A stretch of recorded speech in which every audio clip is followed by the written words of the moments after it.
And we are uncovering more details about what led up to the officer-involved shooting Tuesday night that left 2 people dead. Omaha police are now saying the armed robber of Wendy's had a getaway driver waiting in his car. That person used the gun at another robbery just minutes earlier.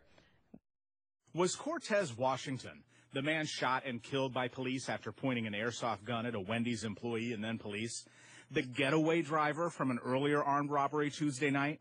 Investigators believe that Cortez Washington had a getaway driver here outside Wendy's, a woman who's accused of robbing the Little Caesars 15 minutes ago. Investigators found Washington's car on 43rd Street. Investigators believe the woman was in the car, saw the shootout, and got out of it and walked away. By the way, the tip jar from Little Caesars was in that car. Omaha police Geneva Arias for the Little Caesars robbery. She's 24. Police call her an associate of Cortez Washington. Detectives say she was armed with a gun at Little Caesars. It's unclear if it's the same airsoft pistol taken into Wendy's a short time later.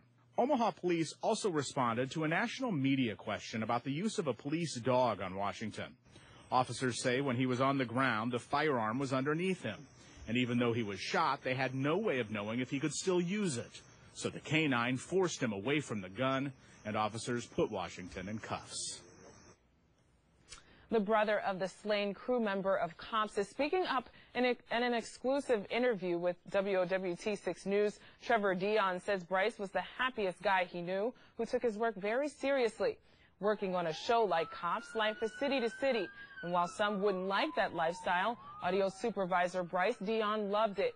To say he will be missed by his older brother and family doesn't even begin to cover it. He was my advice guy. He's 6 years younger than me, but he's 60 years smarter than me. I loved talking to him. I could ask him anything.